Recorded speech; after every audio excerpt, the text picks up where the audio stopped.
अस्सलाम वालेकुम, good morning. सुबह होते ही मैंने बाहर जाकर देखा तो बहुत ज़्यादा ठंड थी। फोग इतनी ज़्यादा थी। खैर मेरा कुछ नाश्ता करने का दिल नहीं था। मैंने चने ले लिए थे और मैं अपने हस्बैंड के लिए पराठा बनाने लगी थी। यहाँ पर थोड़ा सा मूली का पेस्ट पड़ा हुआ था, जिसे लेफ़्ट ओवर कहते हैं। तो मैं उसी का पराठा बनाकर दे रही थी नाश्ते में, जैसे कि नॉर्मली हमारे देसी घरों में होता है।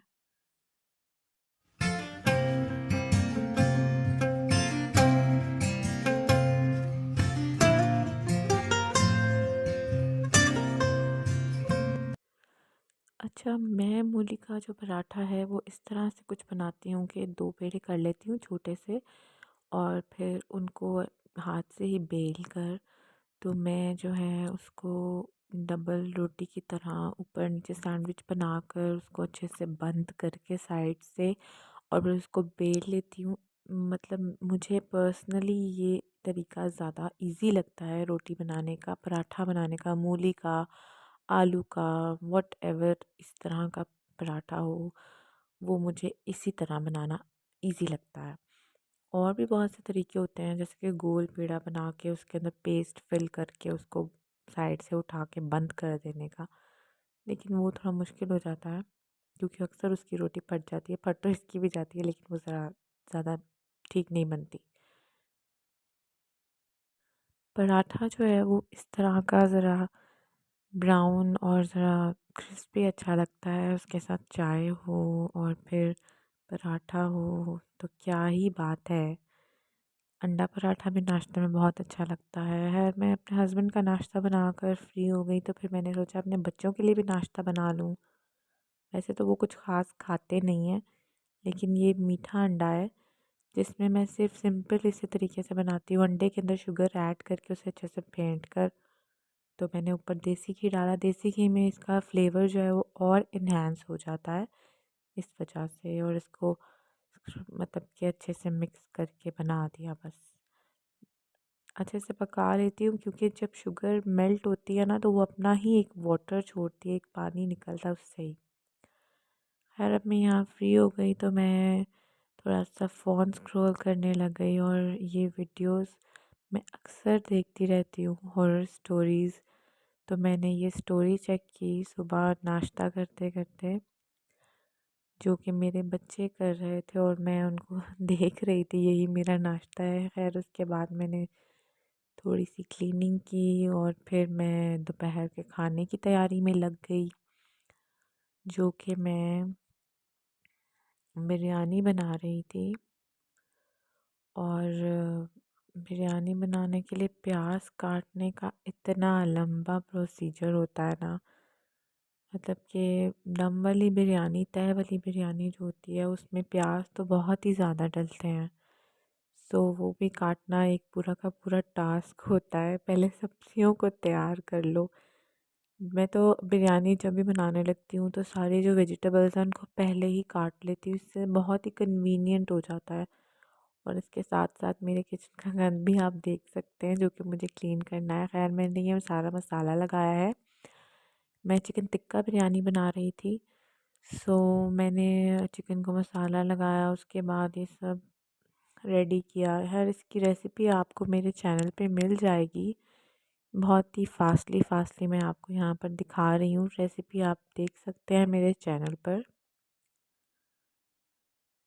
और अब ये किचन को साफ़ करना है, जिससे डिशेस वॉश करनी है।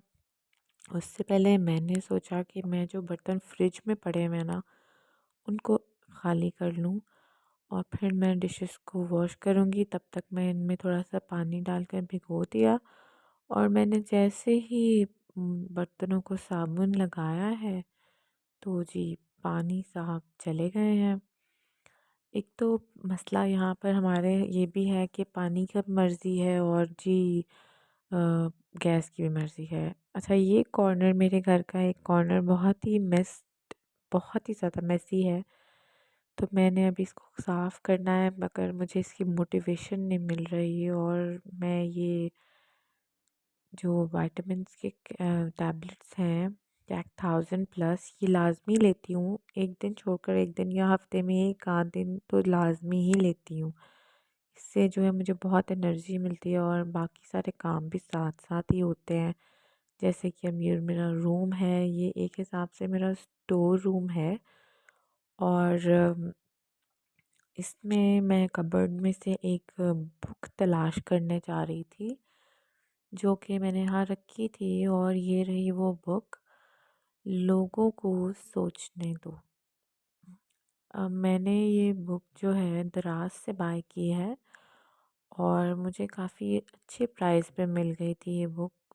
और ये किंग टॉक्स का जो स्प्रे है, ये मैं आए दिन अपनी कबर्ड्स में यूज़ करती रहती हूँ और घर में भी वैसे भी, लेकिन कबर्ड्स में भी कर देती हूँ जब भी मुझे वहाँ पर कोई छोटा मोटा कीड़ा दिखता है, क्योंकि मुझे बहुत उलझन होती है उससे। और ये खैर बुक की तरफ वापस आते हैं। एक और बुक थी इसके साथ ही, सुनो तुम सितारे हो। ये बुक मैंने अपने हस्बैंड के रिकमेंडेशन पर बाय की थी, बल्कि उन्हीं के लिए बाय की थी, क्योंकि वो कह रहे थे कि मुझे बहुत इंटरेस्ट हो रहा है इस बुक में। हालांकि वो बिल्कुल ही बुक्स वगैरह नहीं पढ़ते हैं। और मैंने फिर बुक वगैरह निकाल ली हैं, तो अब मैं लॉन्ड्री की तरफ भी आ गई हूँ। ज़ाहिर है बहुत सारे कपड़े हुए हुए थे, तो मैं जो है ना वो कपड़े इस तरह धोती हूँ, जो वाइट्स होते हैं उनको अलग कर देती हूँ, बेबी से अपने के अलग कर देती हूँ, बेडशीट्स अलग और अपने हस्बैंड के अलग। और अच्छा, ये मेरे पास ऑटोमेटिक मशीन है जिसकी सफाई मुझे बिल्कुल नहीं समझ में आती है, क्योंकि मुझे लगता है, बाकियों का पता नहीं, लेकिन मुझे लगता है कि ऑटोमेटिक मशीन जो है वो ना वो ठीक ठीक से काम नहीं करती है, कपड़े साफ़ नहीं करती है। खैर काम सारा ख़त्म होने के बाद अपने लिए थोड़ा टाइम ज़रूर, सेल्फ़ कॉन्फिडेंस जो है ना वो आपके अपने ख़्याल रखने से ही आता है, ये बात याद। अच्छा, कपड़े वगैरह मैंने पहन लिए थे, सिलेक्ट कर लिए, और ये जो मेरा अभी आप चल रहा है, मतलब कि क्लिप, ये रात के तकरीबन काफ़ी लेट पहर का है, क्योंकि मुझे नींद नहीं आ रही थी और मैं ये सोच रही थी कि how can people disrespect other, मतलब कि, और फिर उस डिसरिस्पेक्ट के बाद दे ब्लेम यू, वो आप ही को ब्लेम करते हैं आपके रिएक्शन की वजह से। मतलब कि इज़्ज़त तो सबकी ही होती है। असल में एक सोशल टॉपिक स्टार्ट हो गया है अब, कि मतलब कि हाउ लाइफ गोज़ ऑन, मतलब कि किसी भी मैटर के लिए, किसी भी मैटर के बाद ज़िंदगी को गुजारने का असल तरीका क्या है। इंसान अपनी ज़िंदगी कैसे नॉर्मली, आप लोग किसी भी कॉन्फ्लिक्ट के बाद, किसी भी चीज़ के बाद अपनी ज़िंदगी को कैसे सरवाइव करते हैं with the same person. Even वो कोई भी हो सकता है, it's your husband, it's someone else, कोई भी हो सकता है।